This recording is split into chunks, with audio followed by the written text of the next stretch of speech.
On the 11th of March, 1972, a Rolls-Royce rolled into a small Scottish mill town called Langholm, and the man who stepped out of it had walked on the moon. Neil Armstrong did not do appearances. After Apollo 11, he turned down parades, medals, and every talk show in America. He went quiet, taught engineering, and let the most famous footprint on any world speak for itself. But he crossed an ocean for this. A town of a few thousand people, folded into soft green hills right where Scotland runs out and England begins. The streets were hung with bunting. Children stood on walls to see him. And when he rose to speak, the first man on the moon told that little crowd, in that little square, that he considered Langholm his hometown. Why? Why there? Because of his name. Because 4 centuries ago, in these exact valleys, the name Armstrong meant something that kings lost sleep over. And because Armstrong is only one of 16 names, 16 surnames, that were cursed by an archbishop, hunted by 2 crowns, shipped across one sea and then another, and finally carried up into the Appalachian Mountains, where they helped build the culture that gave America its music, its presidents, and its stubborn, beautiful backbone. If your last name is on that list, and there is a decent chance it is, this story is not about strangers. It is about you. Stay with me, because I need to take you to the border first. Not the idea of it, the actual ground. Stand today on the line where Scotland meets England, and you will see some of the gentlest country in Britain. Low hills, slow brown rivers, sheep, mist, stone walls running to the horizon. It looks like a place where nothing ever happened. And then you notice the towers. They are everywhere once you start looking. Squat stone towers every few miles, all along the line. Farmhouses built like bunkers, with walls up to 4 feet thick. Cattle locked on the ground floor, and the family upstairs behind a barred door. Historians call them bastle houses and peel towers. But nobody builds their home like a fortress because of the weather. You build like that because of your neighbors. For roughly 300 years, this was the most dangerous ground in Britain. England and Scotland went to war again and again, and every army marched through here, burning as it came, burning as it left. Crops stopped mattering because crops could be torched. Houses barely mattered because a house could be rebuilt in days from turf and timber. The only wealth that could run was cattle, and the only law that ever answered when you called for help was family. So the people of the border did something that still shapes millions of lives today on another continent, though almost nobody knows it. They stopped believing in countries, and they started believing in names. Not Scotland, not England.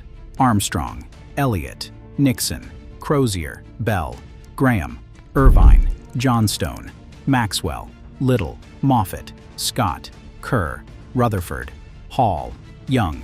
Say those out loud, and they sound like a page torn from an American phone book. Hold that thought. We will come back to it in a way I promise you will not forget.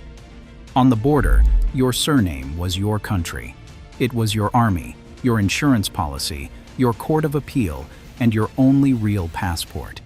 If you were a belle, every belle within a night's ride owed you rescue, and you owed them the same.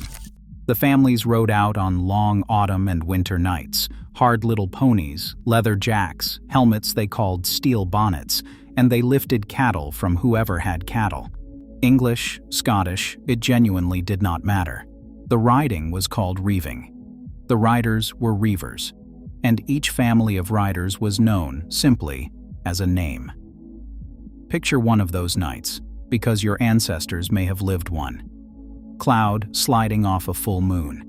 A file of riders moving single file through black bog country that would swallow a stranger's horse whole, because they know every soft place by feel. Somewhere behind them, a farm is waking up to empty byres, and soon the pursuit will come. Riding hard behind a burning clump of turf held up on a spear point, the old signal that this chase was lawful. Hoofbeats, breath, and no talking. That was the family business. You can hear what that world was like in what they called each other. The old records read like a gangster film. Fingerless Will Nixon, Noblesse Clem Crozier, noblesse meaning noseless, ill will Armstrong. These were not nicknames handed out. They were nicknames earned. The Kerrs of the Middle Border were famous for fighting left-handed. Border folk still say Kerr-handed, and tradition holds their towers were built with staircases spiraling the wrong way, so a left-handed swordsman defending the steps kept his fighting arm free. True or tale, it tells you something remarkable. On this frontier, a surname was not a label. It was a reputation you wore like armor. The Johnstones and the Maxwells carried a feud so total that it eventually put two entire surnames on a battlefield against each other. Not two armies, two families. And these families left fingerprints all over the English language that you have used your whole life without knowing it. Protection money paid to the riding names was called blackmail, mail being an old word for rent, and that is exactly where blackmail comes from. To be robbed by them was to be reived. Bereaved. When you say a family is bereaved, you are speaking border. Grief itself, in English, wears their word. I will be honest with you, that detail stopped me cold.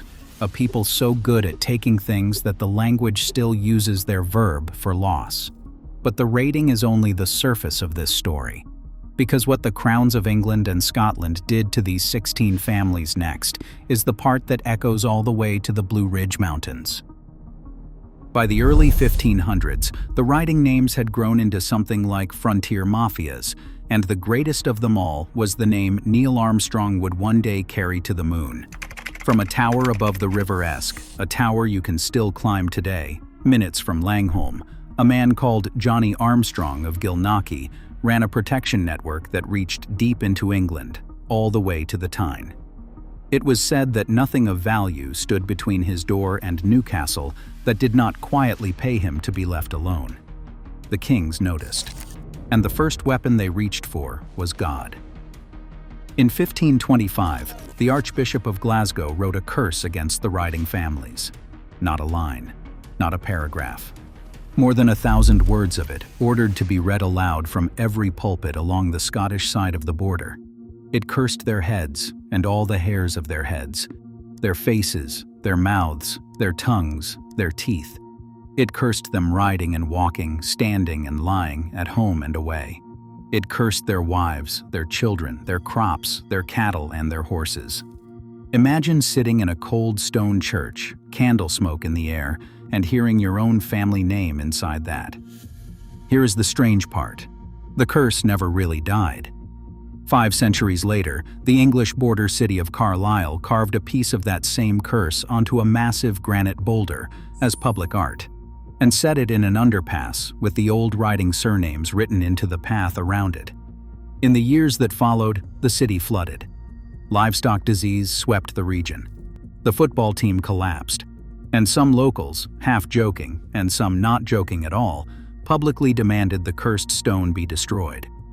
A modern British city, seriously debating whether a churchman's words about these families still had power. That is how deep this story sits in the ground. But back in the 1500s, when the cursing changed nothing, the crown moved from words to rope. In 1530, the young King of Scots invited Johnny Armstrong to meet him under a promise of safety. Johnny rode in unarmed, dressed in his finest, with dozens of his men, Armstrongs, Elliots, Littles, Irvins. There was no meeting.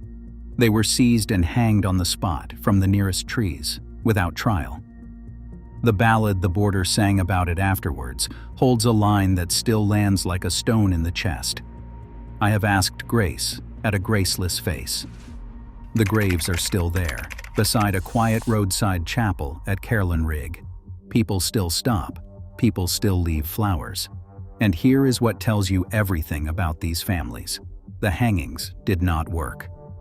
66 years later, the most wanted Reiver on the whole frontier, an Armstrong, of course, known to everyone as Kinmont Willie, was locked in Carlisle Castle, the strongest fortress in the West. On a wild April night, a small band of riders crossed the flooded river in the dark, broke into the castle, pulled Willie out, and carried him home over the border before the garrison fully understood what was happening. It was less a jailbreak than a message. You can curse us, you can hang us, and we will still open your strongest door like a farm gate. For a moment, it must have felt like the names would outlast everything. Then, in 1603, everything they were built to survive disappeared. The old Queen of England died without a child, and the King of Scots inherited her throne. One man now wore both crowns, and the border that had defined these families for 3 centuries stopped existing overnight. The new king did not want a frontier running through the middle of his kingdom. He renamed the whole region the Middleshires, as if changing the name could change the ground. And then he set about destroying the riding families with a thoroughness the old curse could only dream of. Gallows first, gates second. Reivers were hanged in batches, often with the trial coming after the rope. They had a grim name for that on the border.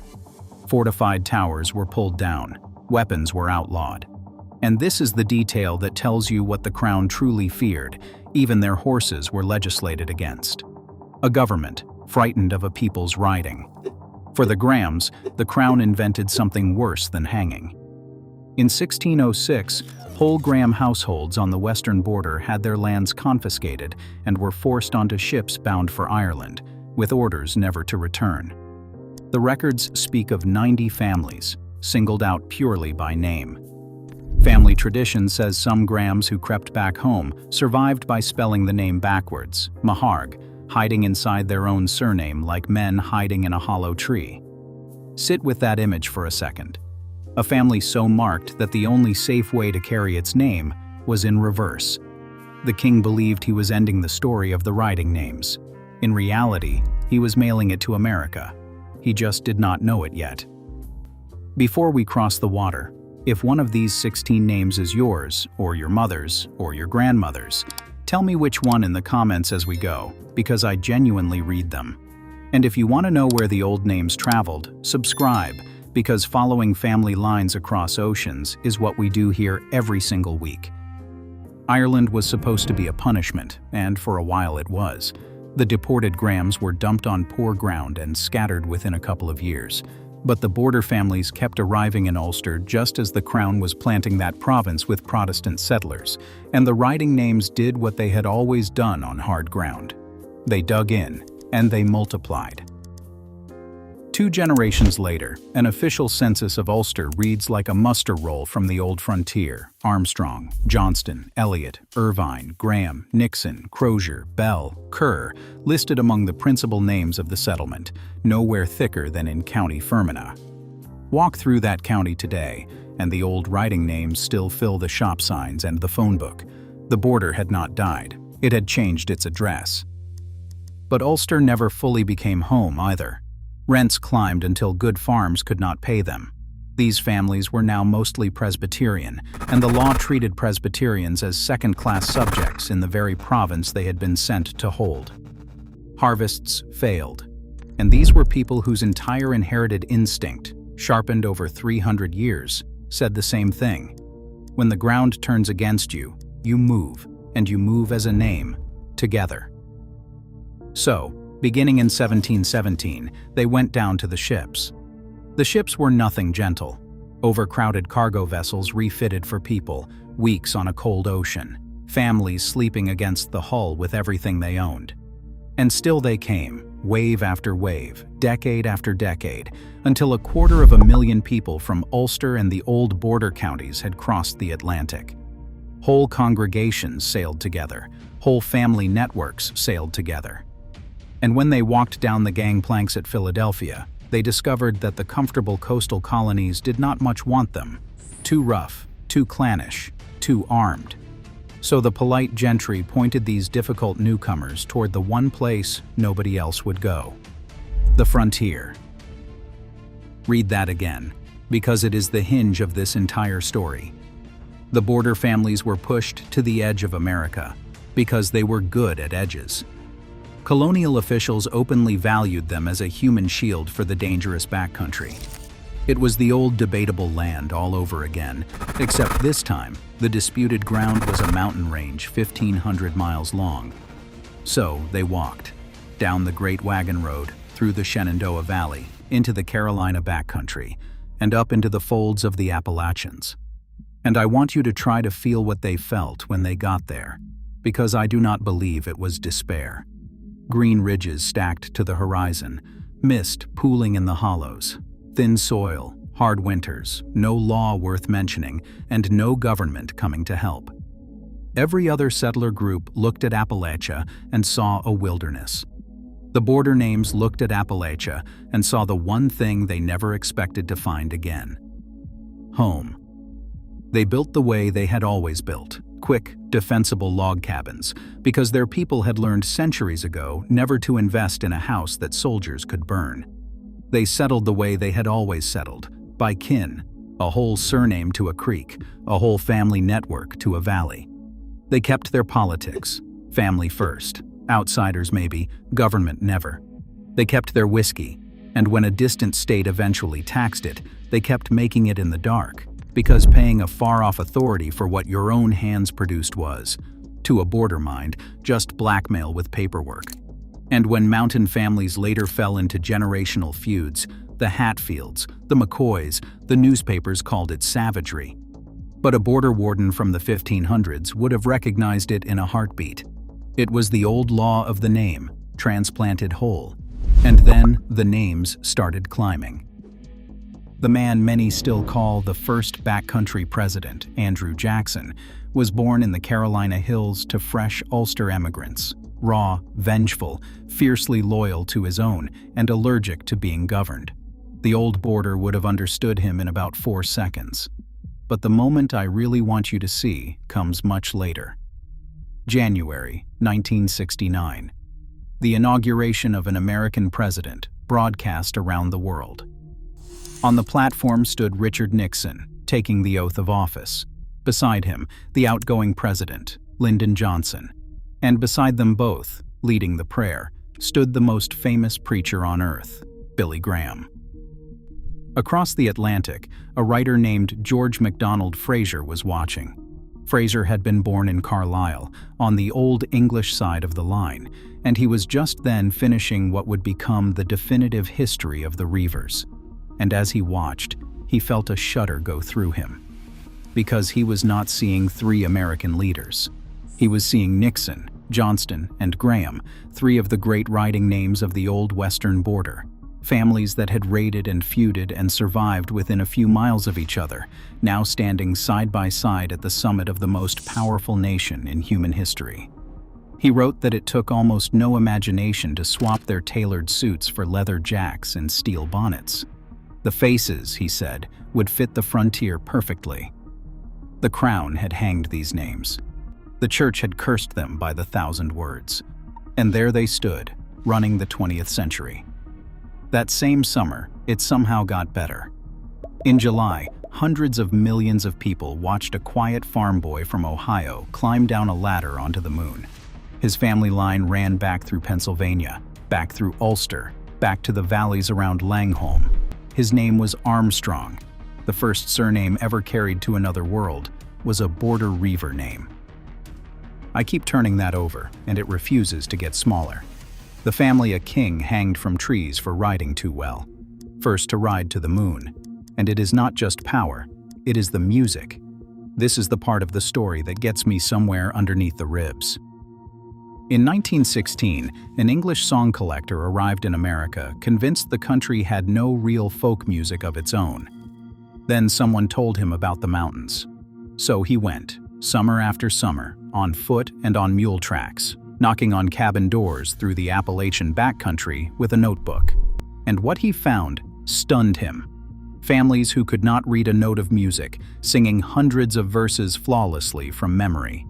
He wrote home, amazed, that in these mountains singing was nearly as universal as speech itself. He took down more than 500 songs, and so many of them were the old ballads of Britain, including border ballads, the songs the riding families had made about their own raids and their own betrayals, still alive, word for word, in Kentucky and Carolina hollows. One song kept surfacing, cabin after cabin, state after state. A slow, sad thing about a dying man and a cold-hearted girl called Barbara Allen. Mothers taught it to daughters, daughters to granddaughters, One lovely version came from a 13-year-old girl at a mountain cabin in North Carolina. Now, here is the thing. Back in January of 1666, the London diarist Samuel Pepys wrote about the perfect pleasure of hearing an actress sing that exact song, his little Scotch song of Barbary Allen. An ocean, a mountain range, and centuries apart. And the song had simply refused to let go. Young Abraham Lincoln, growing up on the frontier, sang it too. The mountains, it turns out, were a kind of vault. The border families had walked into hollows so remote that the outside world barely reached them, and so the old world just kept going in there. It survives in the speech. Mountain English is still salted with old Scots and border words and turns of phrase that died out back home. When a mountain grandmother says she is afeard, or calls her people Ewans, she is not speaking wrongly. She is speaking old. It survives in the fiddle tunes that became old time, that became bluegrass, that became country music, an entire American art form with a border ballad buried in its foundations. When you hear a high, lonesome Appalachian voice bend a note, you are hearing, at the far end of a very long thread, the sound of those raided valleys. But now I owe you some honesty, because this is where I have to be careful with you. Appalachia was never only these families. Germans came down the same wagon road and built beside them. English settlers came, and Welsh, and French Huguenots. The Cherokee were already there, and are still there. Enslaved and free black families shaped the mountains profoundly. The banjo itself, the sound we treat as the very voice of the hills, is an African instrument. The border names did not build Appalachia alone. Nobody builds anything alone. What they did was stamp it with their family-first fierceness, their suspicion of distant power, their music, and their names. And here is the other honest thing. A surname is a clue, not a certificate. Names were adopted, changed, misspelled by tired clerks on both sides of the ocean. Johnstone dropped letters and became Johnston, and then, for many families, simply Johnson. Irvine softened into Irwin and Irwin. Eliot cannot even agree with itself on how many of each letter it wants. Historians still argue about how much of mountain culture truly came off those ships and how much was forged fresh on the mountain, and nobody alive can fully untangle it. Carrying one of these 16 names does not prove you descend from a rider in a steel bonnet, but it means the question is open. And I would argue the map itself is quietly answering. Spread out a map of the southern mountains and the names are just there. Scott counties, Rutherford counties, a Bell County down in the Kentucky coal fields, a town called Irwin in the Tennessee hills. The same surnames one border city carved around a cursing stone are carved into American courthouses, one side of the ocean remembering them as outlaws, the other side electing them, both repeating the same old names. Which brings us back to Langholm, and that spring day in 1972. Neil Armstrong stood in the town where his family's story began, holding the scroll that made him its first and only freeman, in a valley where, in his ancestors' day, Armstrongs were hanged on a king's word just a few miles up the road. He had already been out to the old tower at Gilnockie, Johnny Armstrong's tower, a roofless ruin back then, where he stood on the high walkway, the same walkway where riders once watched the moon to time their raids. The same moon. And then he told the waiting crowd that the hardest place in the world to be recognized is your own hometown, and that Langholm now was his. The men who watched the moon from that tower used it as a lantern for stealing cattle. 4 centuries later, their name was pressed into its dust in boot tread. I do not know a cleaner picture of what a family can survive than that. So here is the roll, one last time. Read it slowly, like a muster.